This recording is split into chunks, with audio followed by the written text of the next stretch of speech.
Bueno, pues hemos llegado al capítulo 11 de nuestro discipulado de los GAPS, en donde hemos venido aprendiendo cómo es que se vive el ministerio mutuo entre los miembros de la iglesia. Este es el 11 de 12 del primer nivel. Ya comentamos la semana pasada que después de nuestro aniversario, que es el 26, vamos a continuar capacitándonos con el segundo nivel, que solamente son 6 capítulos, y ese segundo nivel va más enfocado en capacitar a los miembros para entender cómo es que el encargado de cada GAP tiene que llevar su rol y comportarse dentro del mismo para que éste sea exitoso. Así es que, volviendo al capítulo 11, este se titula Estimúlense unos a otros, y el versículo ancla es precisamente Hebreos 10:24, que dice: y consideremos cómo estimularnos unos a otros al amor y a las buenas obras. Ese es un mandamiento y el autor de este material nos lo da directamente de esta cita de Hebreos. Vamos a empezar a leer para empezarnos a empapar del tema. Dice, primer párrafo: a veces parece que los cristianos no sienten mucho entusiasmo por su fe. Francamente, algunos parecen estoicos y faltos de alegría. Otros parecen tener mucha fe privada con poca o ninguna evidencia externa de ser transformados. Muchos de nosotros solo necesitamos que nos recuerden, animen y estimulen a expresar nuestra fe como un testimonio de la gloria de Dios y el Evangelio de Jesucristo. En este capítulo estudiaremos el último de nuestros preceptos de los unos a los otros. En cierto modo, este resume perfectamente todos los otros preceptos que hemos estudiado hasta ahora. Cuando vivimos conforme a estos mandamientos, traemos gloria a Dios, nos hacemos discípulos unos de otros y encontramos alegría y propósito personal en el proceso. Eso debería animarnos. A medida que comenzamos nuestra discusión sobre la estimulación mutua, primero debemos hacernos la pregunta: ¿me conmueve el Evangelio? No puedo estimular a los demás si a nosotros mismos no nos conmueve lo que Dios ha hecho y está haciendo en nuestras vidas por medio del Evangelio de Cristo. Piense profundamente sobre esto por un momento. ¿Con qué frecuencia siente completo asombro por lo que Dios ha logrado por usted a través de la cruz? ¿Con qué frecuencia simplemente le agradece a Dios por la salvación y por eliminar la separación entre usted y Él? Cuando se levanta por la mañana, ¿qué tan seguido son la bondad, la fidelidad y la provisión de Dios las primeras cosas en su mente? Cuando elevamos a Dios y su gloria a la posición y prioridad apropiadas en nuestra vida, la luz que está dentro de nosotros asombra a los demás. Fíjense cómo no es, créanme que yo no planeé esto, pero básicamente pareciera que le estamos dando seguimiento a lo que hemos venido escuchando en el sermón de la palabra de Dios, ¿cierto? ¿Cómo mi vida va a impactar a los demás? ¿Cómo mis pasiones, mis deseos, cómo cuando mi corazón está conmovido por ese mensaje que digo que me salvó, cómo eso va a impactar la vida de los que me rodean? Y si no lo va a impactar, ¿cuáles son las preguntas que yo me tengo que hacer? ¿Acaso será porque no me está impactando primero a mí? ¿Acaso será porque no se me ve el gozo, no se me nota el agradecimiento, no se me nota la satisfacción, la llenura de lo que ese mensaje ha provocado en mi vida?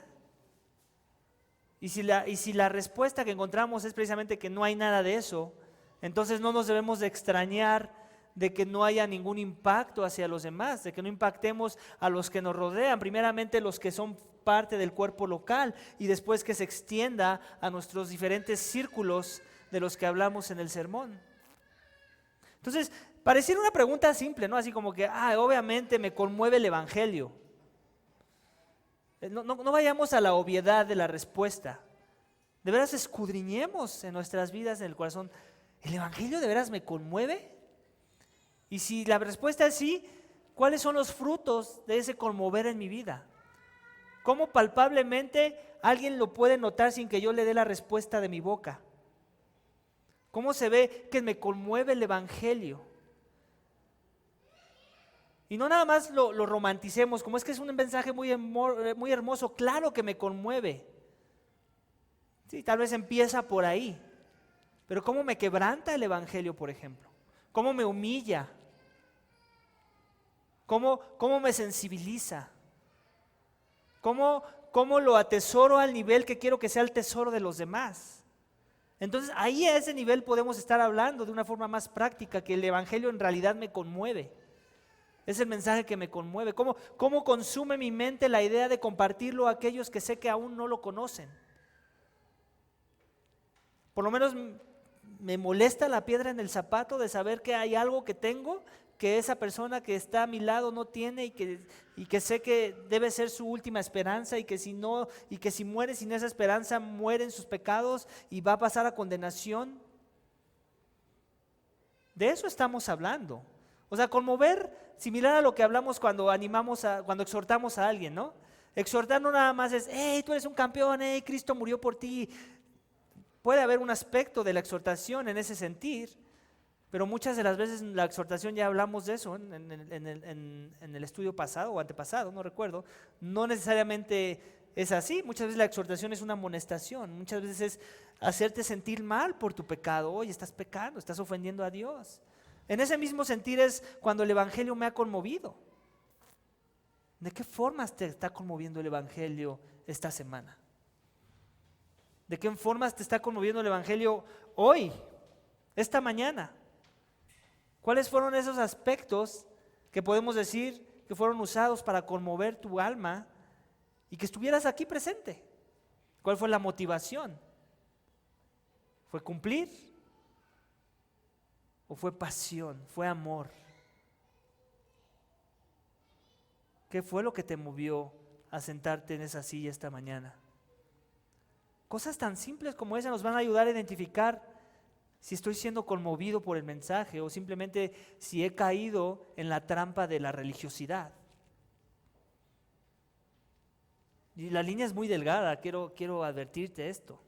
Hay muchas cosas que por disciplina tenemos que hacer, que son religiosas. Y no es que estén mal que las hagamos por disciplina, la disciplina es algo bueno, la perseverancia es algo bueno. Pero el problema sucede cuando se queda todo en la disciplina y no hay afectos envueltos en todo eso que yo hago. Y ese siempre es el peligro. Ese es el peligro por el cual Cristo condenó a los fariseos, que diezmaban muy bien, tal vez hasta mejor que nosotros. Su exhortación no era porque hacían lo correcto, era porque la motivación detrás de eso correcto era incorrecta. ¿Te das cuenta? Vamos a seguir leyendo, iglesia.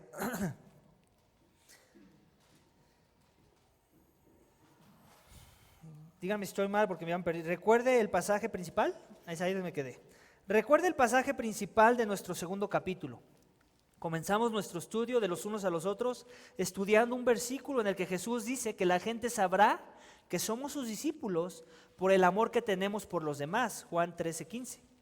Los corazones de las personas se conmueven cuando amamos a los demás de una manera que les muestra el amor de Dios.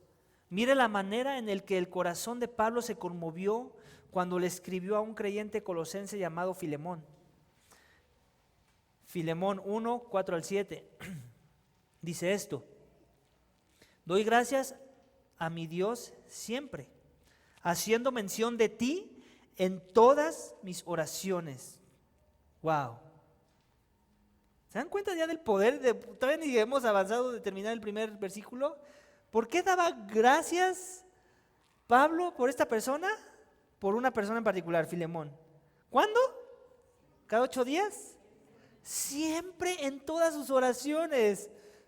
Yo no sé tú, pero si alguien te viene y te dice que siempre que ora está dando gracias por tu vida, dime si eso no te va a animar.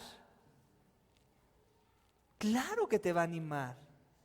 Dios lo va a usar y va a mostrar el afecto y el amor de esa persona hacia las almas, hacia tu vida en particular.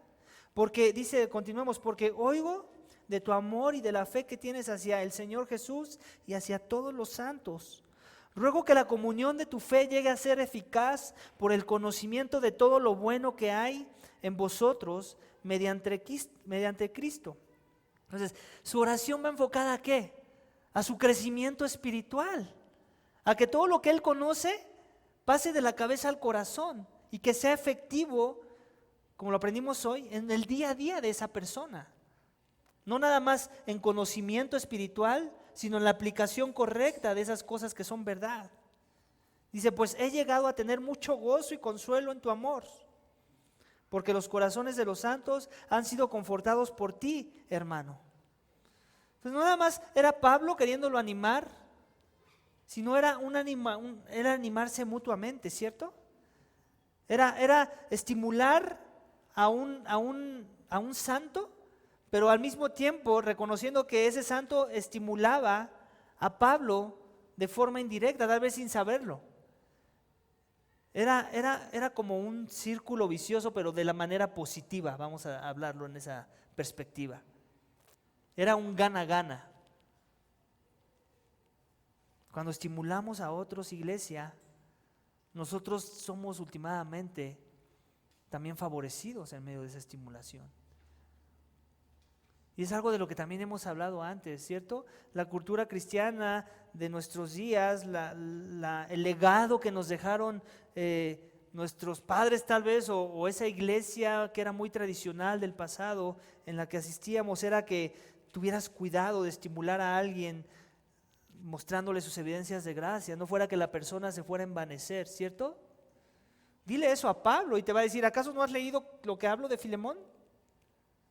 ¿Acaso no has leído cómo es importante y es sano que eso suceda en el contexto de una iglesia sana? Que nos estimulemos los unos a los otros, que se demuestre el amor que Dios ha depositado en nuestros corazones de forma práctica. Eso debemos estar buscando, iglesia. Ese es parte del proceso que va a usar Dios para seguirnos conformando a la imagen de Cristo. Dice aquí, continuamos leyendo, Filemón era un creyente rico que vivió en Colosas y se hizo cristiano bajo el ministerio de Pablo en Éfeso. Después de su salvación comenzó a servir a la comunidad colosense, abriendo su casa a otros creyentes para que se reunieran regularmente. Él literalmente comenzó un pequeño grupo. Su vida externa fue tan efectiva que no solo otros creyentes colosenses fueron incitados al amor y a las buenas obras, sino que incluso Pablo, que estaba a más de 1000 millas de distancia cerca de Roma y probablemente en prisión, fue consolado y animado por el ministerio de Filemón. Cuando permitimos que el evangelio de Cristo nos estimule al amor y a las buenas obras, nosotros a su vez estimulamos a otros. Hay otro detalle importante del ministerio de Filemón que no debemos pasar por alto. Él se reunía con otros creyentes regularmente. Podemos estimular a otros creyentes al amor y a las buenas obras si no pasamos tiempo con otros creyentes. Recuerda nuestra analogía del capítulo 5, anímense unos a otros. ¿Recuerdas la analogía sobre la llanta que va perdiendo aire? También podemos usarla aquí. Es muy importante que nos comprometamos a reunirnos regularmente unos con otros para que podamos continuar reinflándonos unos a otros con el evangelio y animarnos a servir a Cristo en todo lo que hay en nosotros. Notará que nuestro pasaje principal, Hebreos 10:24, es solo la primera parte de una oración más larga que continúa en versículo 25. Que dice, no dejando de congregarnos como algunos tienen por costumbre, sino exhortándonos unos a otros y mucho más al ver que el día se acerca. Entonces, ¿a qué está haciendo alusión o qué es lo que quiere el autor de esta enseñanza dejarnos bien en claro? Es esto, que nada de lo que hemos aprendido, de los mandamientos de que tenemos que hacer los unos por los otros, van a suceder primero que nada si no cumplimos con lo más básico. ¿Y qué es lo más básico? Estar al lado tuyo. Yo estar al lado de alguien más y que alguien más esté a mi lado. Si yo no me estoy congregando, si yo no estoy entendiendo que yo no puedo ser fiel a las demandas de mi fe cristiana si no primero me congrego y comprometo mi vida en devoción a una iglesia local, me estoy engañando a mí mismo de pensar que estoy viviendo la vida cristiana. No existen los llaneros solitarios en las vidas de los santos. Y si existieran, es porque el evangelio llegó a una tribu ahí bien escondida en el Amazonas, en la selva ahí en Filipinas, en esas islas tan vastas, donde obviamente tal vez si llegó el evangelio y dio fruto en el corazón de alguien de por ahí, pues es el único creyente. Solo se puede congregar con sí mismo y con Dios. Pero la esperanza es que el evangelio va a dar fruto y ese creyente va a proclamar y otros van a venir a la fe. Ese es el único contexto en el que es excusable que yo no me reúna con otros santos, cuando soy el único creyente de la zona. Pero creo que no es nuestro contexto, ¿cierto? Ni lo ha sido tal vez desde el momento en que Dios nos trajo la luz de ver el evangelio de su Hijo. Entonces, pareciera otra vez que estamos regresando a las bases, pero las bases son tan importantes que si las perdemos, vamos a perder todo el propósito por el cual estamos viendo estas enseñanzas. Si yo no vengo un gap cuando abramos los gaps, iglesia, ¿de qué sirvió que hayas contestado bien a todas las preguntas de cada uno de los capítulos? Dime de qué sirvió. Más bien lo más seguro es que te envaneció todo ese conocimiento y ahora lo vas a usar para propósitos con motivaciones incorrectas. El fin último, iglesia, de que todavía no hemos sido arrebatados para gloria, es precisamente el hecho de vivir la vida cristiana en comunidad. Porque Dios usa esa comunidad para nosotros seguir siendo conformados a la imagen de Jesús. ¿Y sabes qué es lo que pasa cuando entendemos esto? Que ahora vamos a hacer todo lo que esté en nuestras manos, que sea posible, para yo dar prioridad a mi comunión con los santos, que me va a ayudar a fortalecer mi fe y mi caminar con Dios. Siempre. Yo no dudo que haya otras cosas importantes en tu semana, tal vez juntas en tu trabajo, tal vez exámenes en tu escuela, tal vez compromisos con la familia. Claro que los hay, y es bueno que nos esforcemos en la medida de lo posible, estar ahí, cumplir con esas responsabilidades. Pero últimamente, si hice todas esas cosas y no puse mayor prioridad a la convivencia, a la comunión con los santos para yo poder vivir la vida cristiana y entonces ejecutar la salvación que Dios me dio de forma práctica en mi vida, me estoy engañando. Ese es un autoengaño.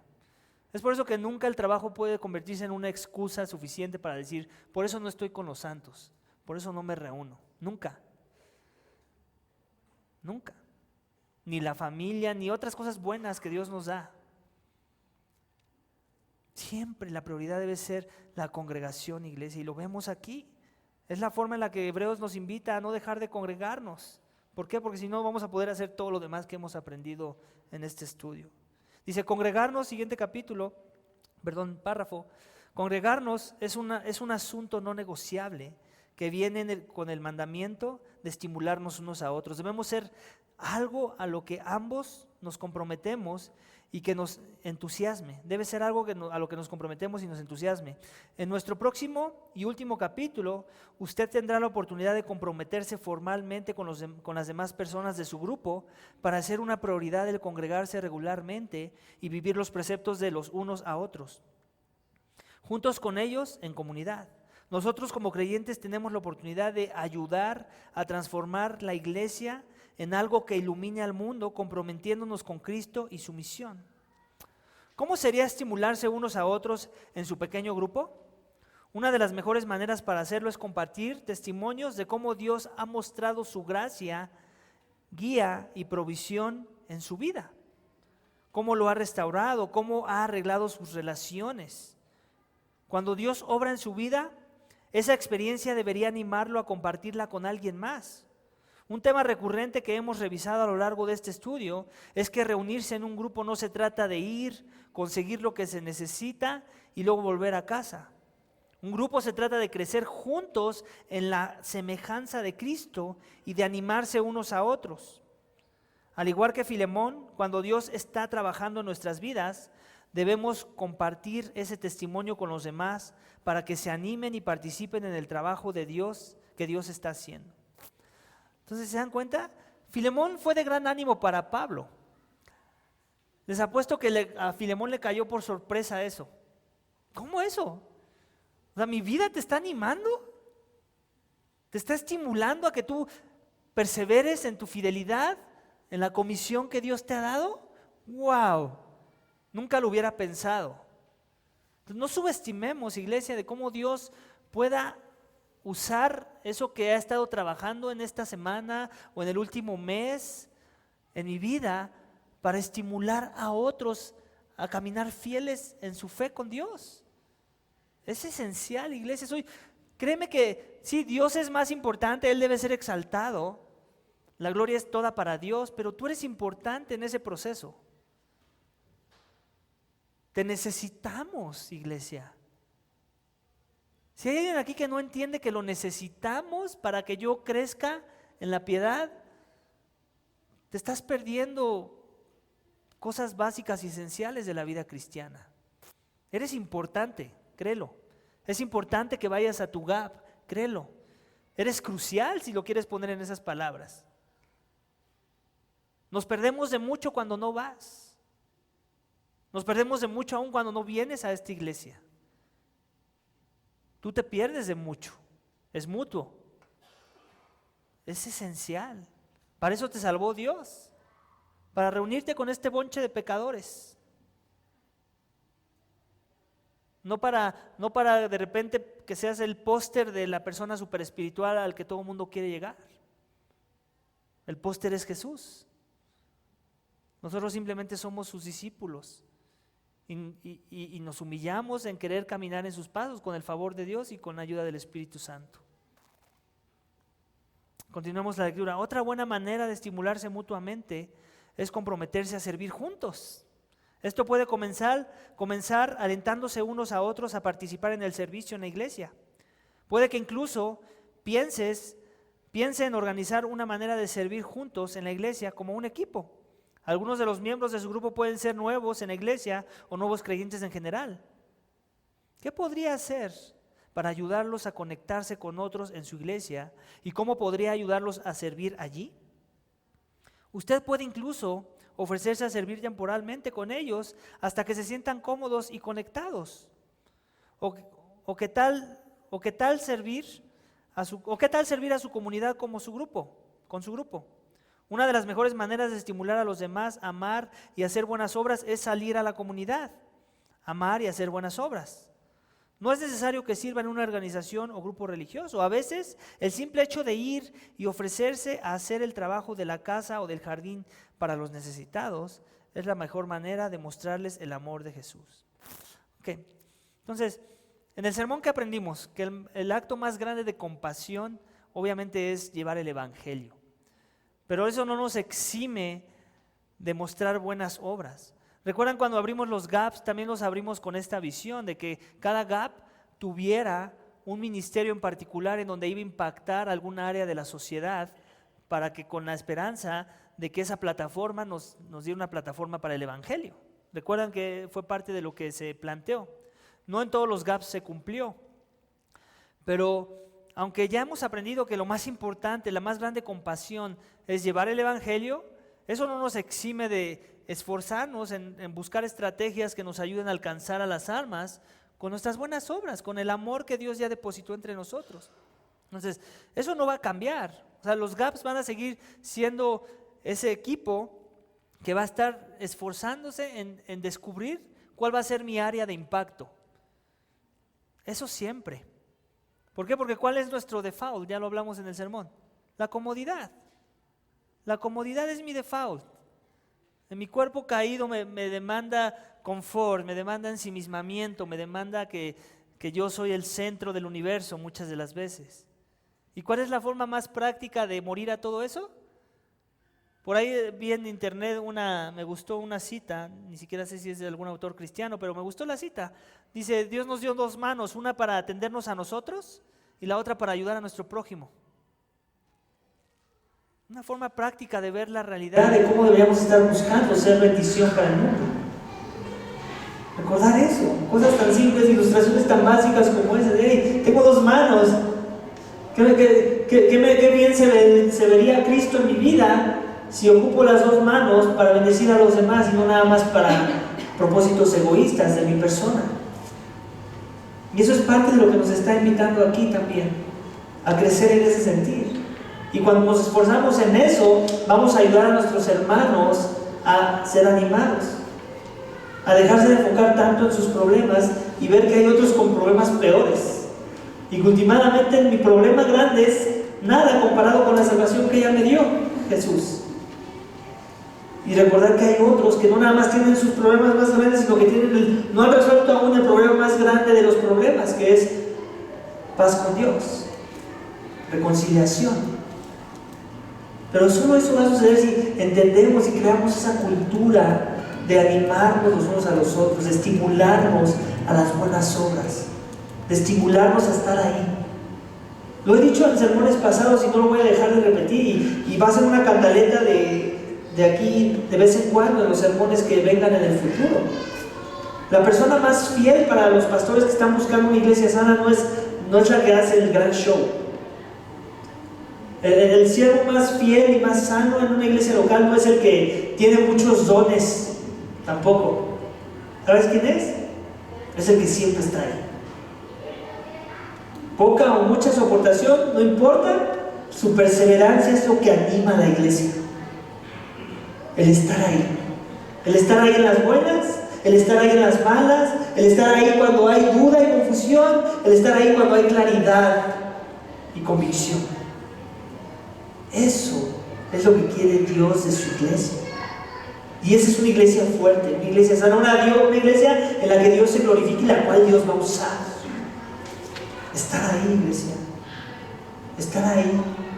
Ora para que este año Dios infunda en tu mente, en tu corazón, esa convicción. Tal vez no vas a ser el más reconocido, pero vas a ser el que siempre está ahí.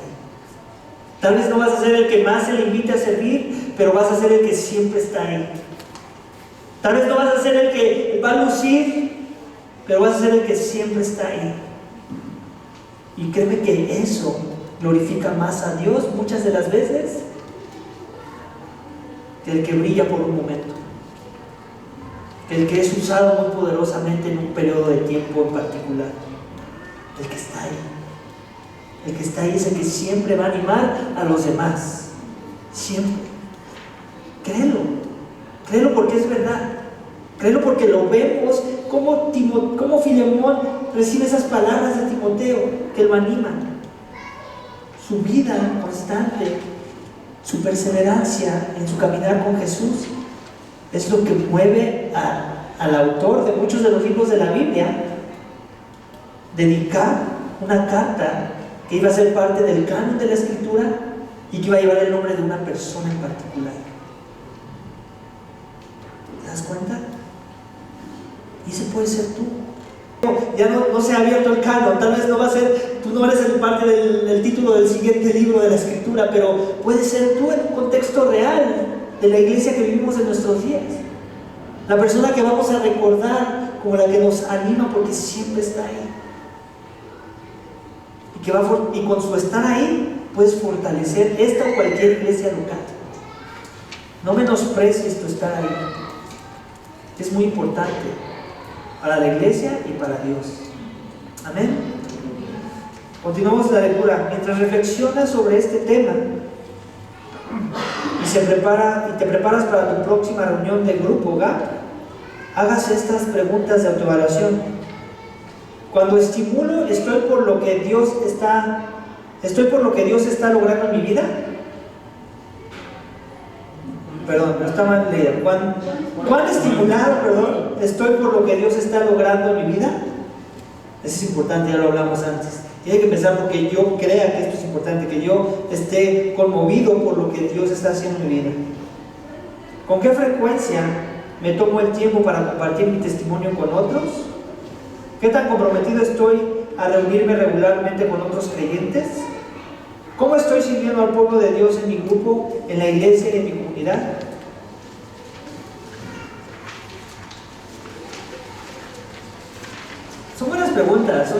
son muy básicas, pero hagámonoslas, en serio, iglesia, los animo, háganselas. Yo los quiero animar a esto, a que cuando sea sábado, hay una palabra que usamos en inglés con mi familia y que se la copiamos a un hermano que es pastor. Dice que a sus hijos siempre les dice Sunday Fun Day. O sea, el domingo es domingo de diversión. Y eso es lo que queremos que los niños que lo vean así. Que el domingo no es el domingo de venir a cumplir con una actividad religiosa, no es el día que venimos a limpiar nuestras conciencias, no es el día que venimos a ponerle palomita a la lista de que ya cumplí y para que Dios no esté enojado conmigo en la semana. No, es el domingo donde vengo a ver a los santos, a los redimidos de Dios, aquellos que han doblado su rodilla, aquellos que reconocen que no son nada y que Dios es todo, aquellos que se han humillado, aquellos que son dependientes de Dios, aquellos que han reconocido el señorío y del Creador. Sunday Fun Day es divertido, debe ser divertido ver eso. Lo vimos en el sermón del video. Es aquí cuando toca la presencia de Dios la tierra, cuando los santos se reúnen. Es aquí cuando pasan los milagros, las vidas transformadas, los corazones quebrantados. Es así como yo quiero que mis hijos recuerden la iglesia. Que eso sea algo que les anime a ser seguidores de Jesús. Que estar con Dios es divertido. Que estar con Dios es el mejor lugar en el que una persona puede estar. Pero no, que no sea menos para nosotros. Que Sunday Fun Day sea también para nosotros. Que sea divertido. El día que no se convierta en eso, que no pase eso por tu mente, examínate y hazte estas preguntas, porque seguramente hay un problema del corazón que tiene que ser ahí moldeado, y pide ayuda. Yo sé que es pesado venir los domingos, no estoy diciendo que con eso te olvides de los achaques de la semana, de las presiones del trabajo. Claro, es parte de la vida. Pero siempre recuerda esto, que últimamente ese es el día en el que vas a convivir con el pueblo de Dios. Ese es el día en el que Dios va a hablar a tu vida por medio de la predicación. Ese es el día en el que vas a tener la oportunidad de animar a otros y ser animado por la vida de otros. Ese es el día del Señor. Ese es el día bueno que Dios preparó para que su pueblo, de toda tribu, lengua y nación, de todos los continentes de la tierra, se reúnan y al unísono clamen y canten a Dios. Entrenen sus mentes para vivir la vida piadosa que Cristo nos mostró. Muchos vengan al reconocimiento de la verdad. Ese es el día del Señor, es Fun Day, es divertido. Es divertido ver cuando un incrédulo entra y ve que Dios sí transforma corazones, que Él sí existe. Y que aún lo pueda ver en nosotros con nuestro testimonio. ¿Qué Dios está haciendo para mi vida? Es más, hagamos un compromiso, iglesia, con la cultura de la iglesia. Comencemos a ser más intencionales en este tipo de preguntas. Los animo a eso. Y no te ofendas cuando te hagan esa pregunta.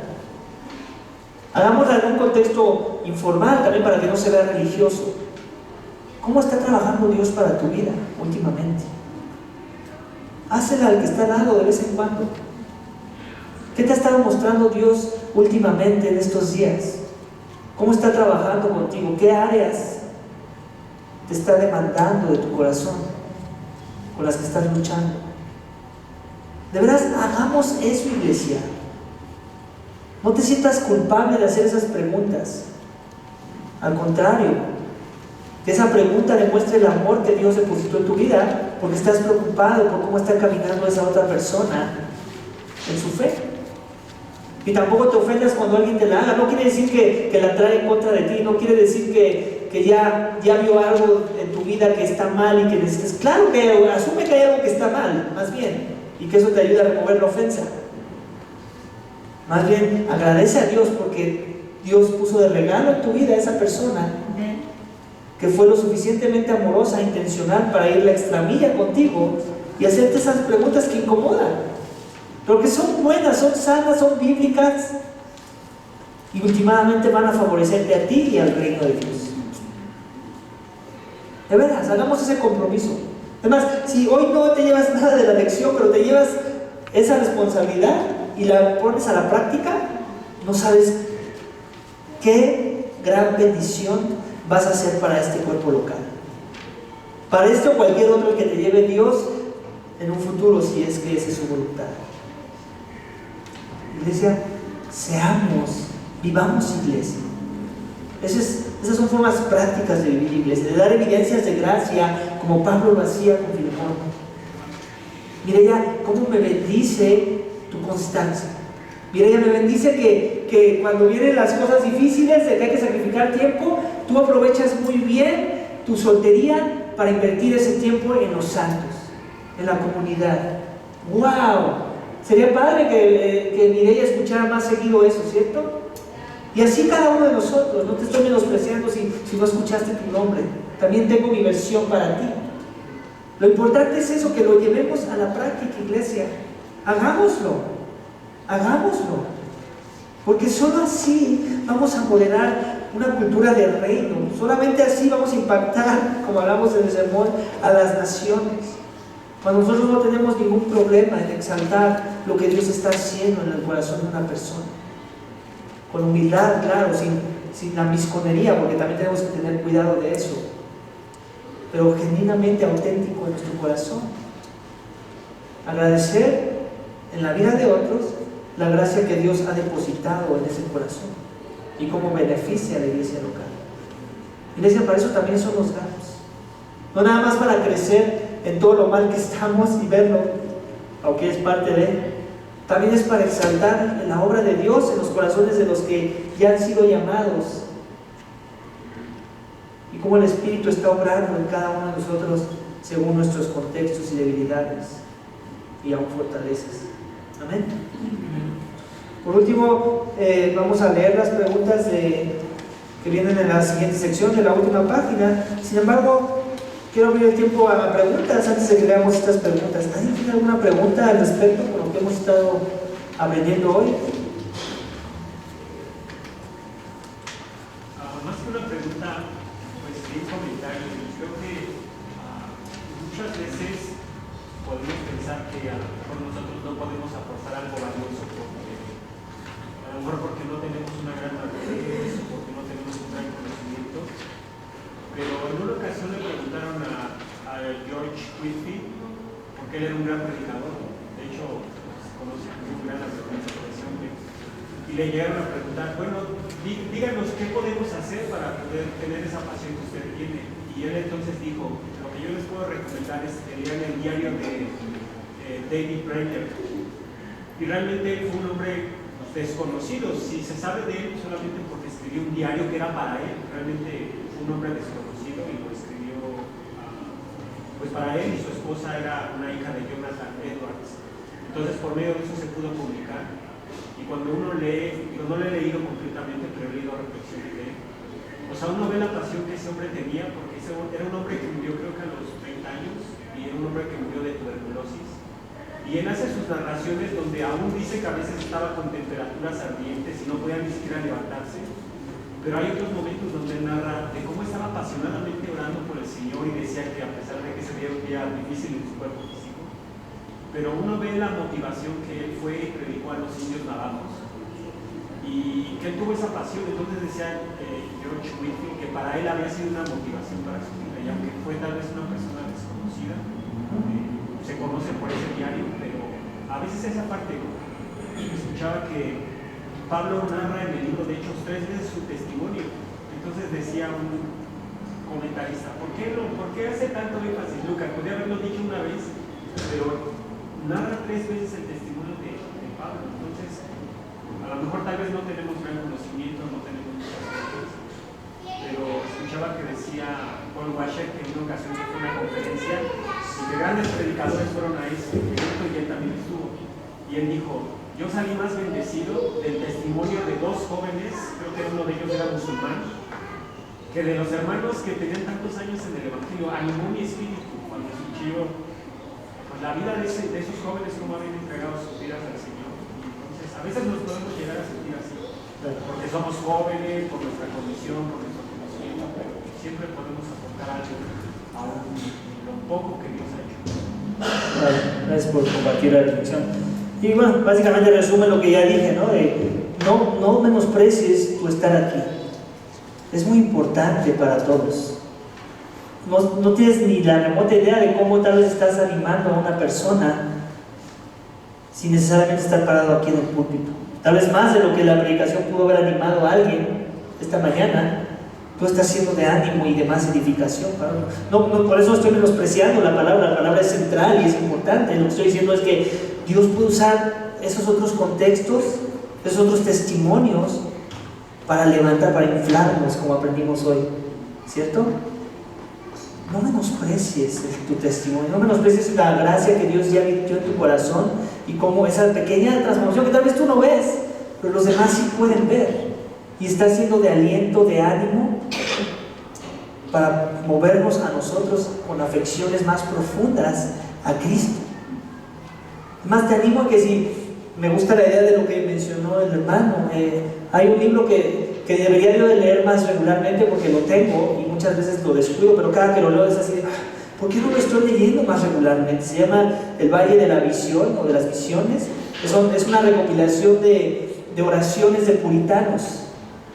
Y nada más es una página cada, ni siquiera es que tienes que invertir mucho tiempo, nada más es ver cómo ora una persona y decir, oh, Dios, yo quiero ese corazón, yo quiero orar como esa persona, yo quiero tener esas afecciones que Él tiene hacia ti y que te provoque a celos esa vida piadosa, no celos en el mal sentido, sino en el buen sentido, de querer decir, yo quiero estar en esa misma sintonía que este hermano que hace 100 o 200 años que escribió esta oración estuvo.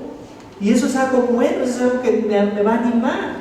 Y tal vez esa persona que escribió eso, tal vez también en un diario, esa oración, nunca se imaginó que iba a terminar en un compendio de oraciones para hacer un libro. Pero ahora está haciendo un impacto en mi vida y en la de muchos que han leído ese libro. The Valley of Visions, creo que se llama en inglés. Y no sé cuál es la traducción que han hecho al español, o si existe. ¿Cómo? El Valle de la Visión. Te animo a que te lo compres. Te animo a que te lo compres y no porque soy un experto, no porque ya lo he devorado todo. Acabo de confesar que necesitaría hacerlo más seguido. Pero créeme, cada vez que abro una página, siempre te hago el comentario, ¿cierto? No, Miriam, deberíamos de leer más esto. Y no porque no, digo, la Biblia siempre va a ser rey. Siempre leamos más nuestra Biblia, cuidado. Pero eso no quita que podamos apoyarnos de otros recursos que Dios ha permitido para crecer en nuestra santidad, en nuestras devociones a Dios. Amén. ¿Alguna otra pregunta? Creo que es claro, el tema es claro y sencillo. Lo difícil no es entender el tema, lo difícil es llevarlo a la práctica, ¿cierto? Como todo en la Escritura. Sí, muchas veces, quería verse claras, muchas veces nos podemos sentir desanimados, ¿no? Y por lo mismo no querer tal vez asistir a la iglesia obligado, ¿no? Y decir, bueno, yo ni siquiera puedo animar a alguien más.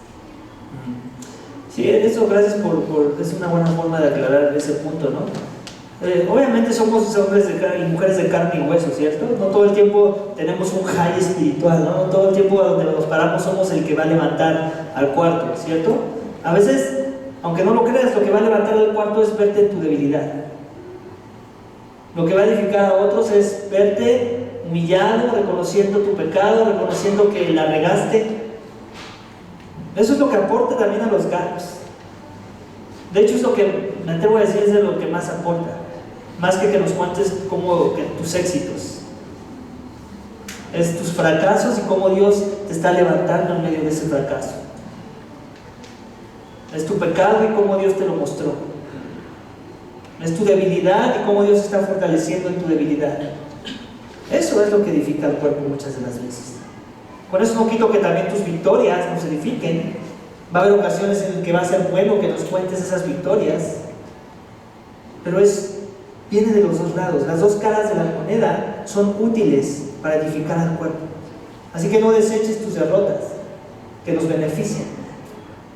Y más cuando las cuentas con un corazón contrito y humillado, que quiere dar pasos a la transformación, que deberás estar arrepentido de las consecuencias que lo llevaron a esas derrotas. Amén. No sé si eso aporta a tu sugerencia. Ok, vamos a continuar leyendo. Gracias. Dice, comience, revise y comparte los avances de sus compromisos de la semana pasada. ¿Alguien quiere compartir el salmo personal que escribieron esta semana? Obviamente, que hablamos es más en un contexto de gaps, pero hey, empieza a hacerlo. Agárrate un salmo, léelo y después escribe uno en paralelo, de forma muy personal, y a ver qué sale, a ver cómo Dios lo usa para mover tus afecciones, humillarte o aún confortarte, o animarte para que animes a otros. Hazlo. Dice Hebreos 10:24, y consideremos cómo estimularnos unos a otros al amor y a las buenas obras. Ese es el versículo gancho de nuestro estudio de hoy. Luego dice, profundice, lea Hebreos 10:24-25, que es donde habla de no dejar de congregados. Dice, ¿por qué crees que se nos pide estimularnos unos a otros? ¿Qué es lo que logra? ¿Alguien quiere contestar esa pregunta? De forma resumida. Porque aquí se vive la palabra. Porque aquí se vive la palabra. ¿Y por qué vas? Como decías, cuando uno está en el high espiritual puede animar al que ese día está en el low Así y es. viceversa al día siguiente. Así es. Hoy por ti, mañana por mí, ¿cierto? Aún el crecimiento espiritual. El crecimiento espiritual no se puede dar en otro contexto, sino en comunidad, ¿cierto? Habrá muy buenos predicadores en el YouTube, pero ninguno de ellos ora por mí, ¿cierto? Solo mi pastor de la iglesia local puede dirigir una oración y ponerle nombre, como lo hizo Pablo con Filemón, ¿cierto? Cuando hay esa conexión.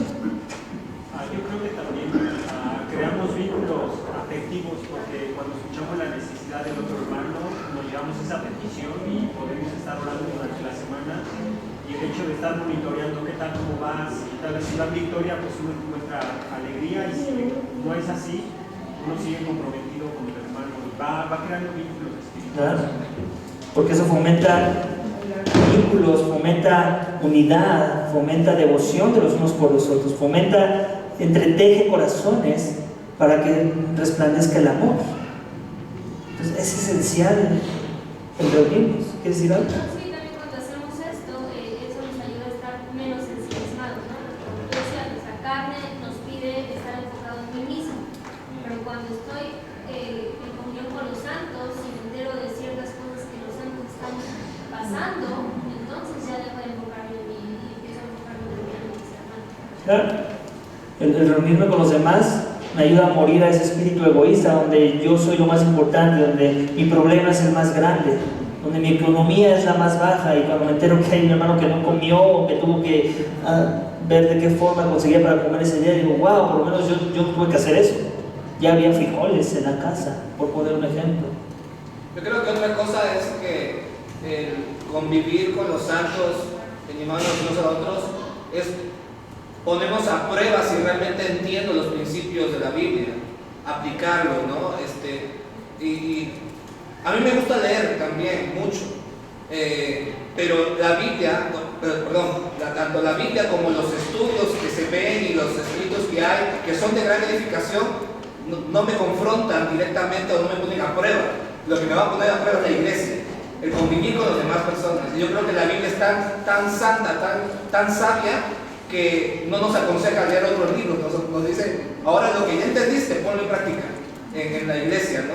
Y ahí es donde no digo que no leamos otros libros, hagámoslo, yo también lo hago, pero en primer lugar siempre es, ahora exponte, sé vulnerable a una iglesia local. Y ahí es donde yo voy a decir, oye, lo que creo que sé, voy a ser tan expuesto donde todos me van o confrontar o yo aplicar esto a otros. Y ahí es donde está la lucha de mi carne con el espíritu, ¿no? En ese momento. Claro. Sí, el contexto de iglesia local, resumiendo las palabras que dijo Israel, siempre van a ser mi laboratorio para poner a prueba mi teología. ¿Ok? Yo puedo tener la mejor teología del mundo, pero se va a demostrar si esa teología es correcta cuando la aplico correctamente y la vivo con los demás, ¿no?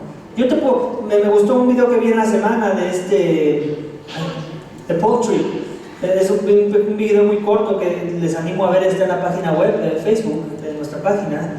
Y básicamente él era vulnerable en ese video y dice: hey, no hace mucho me pasó esto, fui a una cita con mi esposa, yo esperaba que la cita se complicara con el oftalmólogo o algo así, y terminé 3 horas ahí, esperando a que se resolviera la situación, que le dieran un diagnóstico, yo qué sé.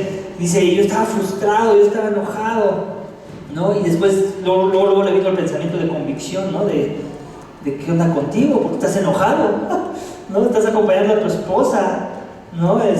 Sí, podrías estar haciendo muchas otras cosas en esas 3 horas que ya no pudiste hacer, pero al final todo se resume en tu corazón, ¿no? Tu amor sacrificial, tu amor, tu compasión por tu esposa. Se está probando tu paciencia, eres tan paciente como dices ser, ¿no? Y él decía, no, yo no tenía ningún problema en dar un estudio del problema que había en mi corazón en ese momento, yo no tendría ningún problema en aún escribir un libro sobre lo que estaba pasando en ese momento, pero al final nada de eso me aprovecha. Más bien estaba siendo probada toda mi teología en ese momento, y dice, gloria a Dios que Dios me dejó ver mi pecado en ese momento, ¿no? Pero también podría pasar que no me lo deje ver. Y si ese es el caso, quiere decir que estoy muy alejado de mi teología. Que mi teología no está compatibilizando, mi teología no está compatibilizando mi doxología, la forma en la que vivo esa verdad que digo creer. Entonces, el mejor laboratorio para poner a prueba mi teología siempre va a ser la iglesia local. No existe otro lugar. Dios no lo diseñó así.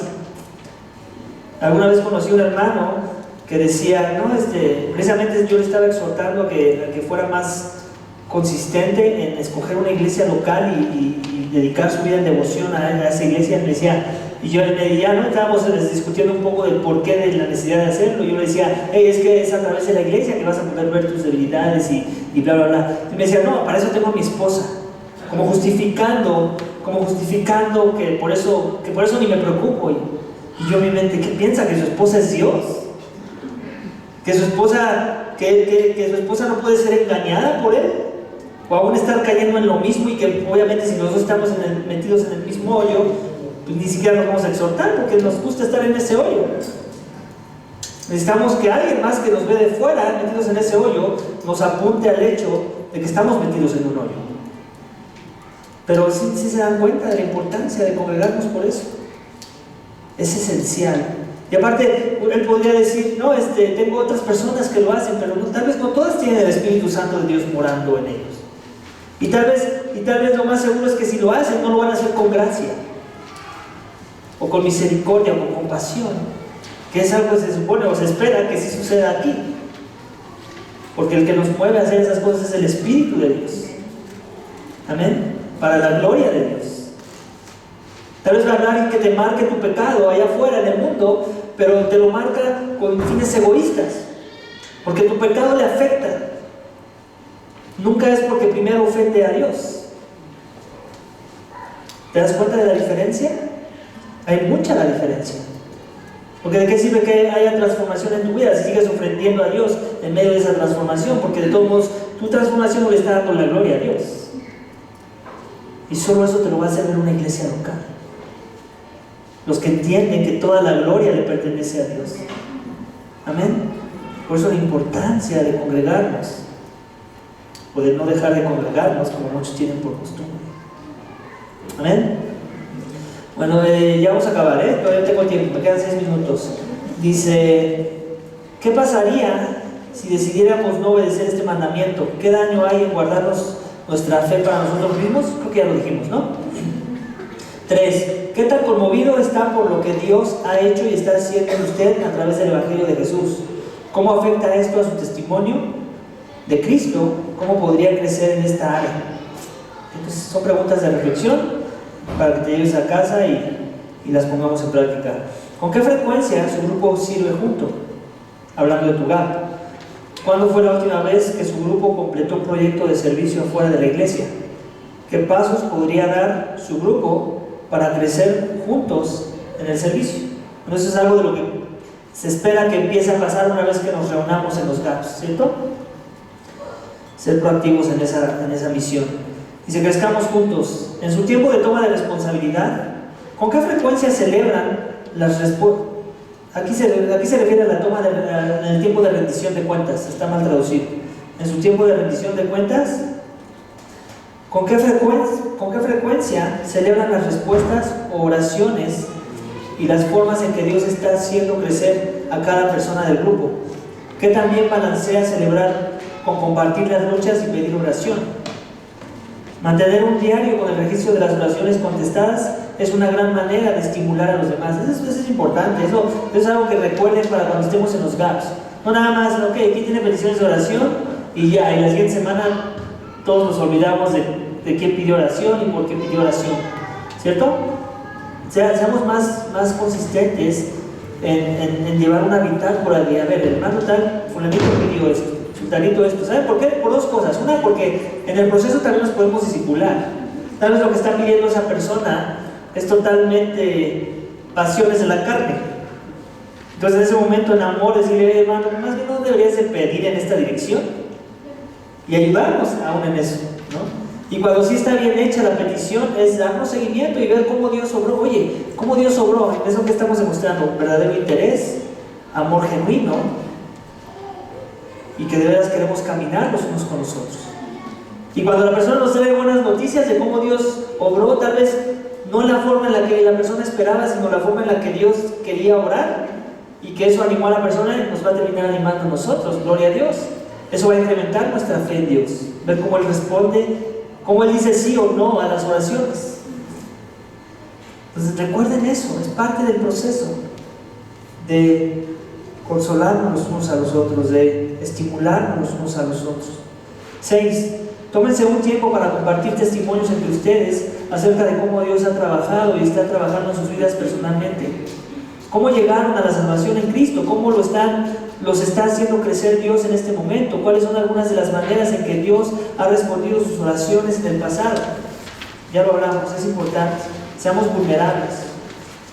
¿Okay? Y ser vulnerable no es siempre ser el héroe de la reunión, ¿eh? Cuidado con eso. Es más, espérate una exhortación no muy lejana si siempre que vienes a tu hogar eres el héroe del GAP. Porque seguramente hay algo que necesita transformación en tu corazón y no lo quieres confesar. No lo quieres sacar a la luz para que el cuerpo te ayude a morir a eso que necesita transformación. Amén. Bueno, ya lo demás son lo de siempre, peticiones de oración de tu hogar, personales, y nos dan más versículos para crecer en el contexto de lo que se aprendió hoy, y también versículos que aportan al mismo tema. ¿Ok? Si no hay más preguntas, hemos acabado en nuestra hora de tiempo de capacitación de los GAPS. Entonces nos queda uno más, el otro ya no se va a enfocar en el unos a los otros. No me acuerdo en qué se enfoca, pero creo que hace como un recabado de todo lo que ya hemos visto antes. Y la finalidad es esa, ¿no? Que sigamos siendo intencionales en crecer en estas áreas. Obviamente ahorita lo estamos haciendo muy de forma académica, ¿no? Todo ya está aquí en nuestras mentes. El reto va a ser llevarlo a la práctica de nuestros corazones, ¿ok? Entonces estemos en oración, iglesia, para que cuando se abran los GAPS se abran con esa pasión, con esa efectividad, con esa aplicación correcta de todo lo que hemos aprendido en estas semanas. Amén. Vamos a orar, iglesia. Padre, te damos gracias por este tiempo. Gracias por cada uno de mis hermanos y hermanas que han ido la extramilla hoy, Señor. Contigo primero que nada, Señor, pero también con tu iglesia. Gracias porque nos anima los unos a los otros a estar aquí. Estar simplemente aquí me anima a mí, Señor, y espero que sea lo mismo para mis hermanos. Reconocer esto, que necesitamos los unos de los otros, que necesitamos consolar los unos a los otros, y que una forma de consolar puede ser tan simple como estar ahí. Ayúdanos a crecer en todo lo que hemos venido aprendiendo a lo largo de estas sesiones de cada capítulo, Señor. Reconociendo que si tú no nos ayudas, Señor, nosotros seremos un fracaso. Seremos inútiles en el proceso de ayudar a otros y aún nosotros mismos. Ayúdanos, Señor, a seguir reflejando el carácter de Cristo en todo lo que hacemos para la gloria de tu nombre. Y ayúdanos a empezar a aplicar, no necesariamente cuando se hagan los GAPS, Señor, sino aún en nuestro contexto diario o de forma no tan formal, cuando nos reunimos con otros en un contexto más irregular, Señor. Te lo pedimos y te damos gracias en el nombre de Cristo Jesús. Amén. Gracias, iglesia.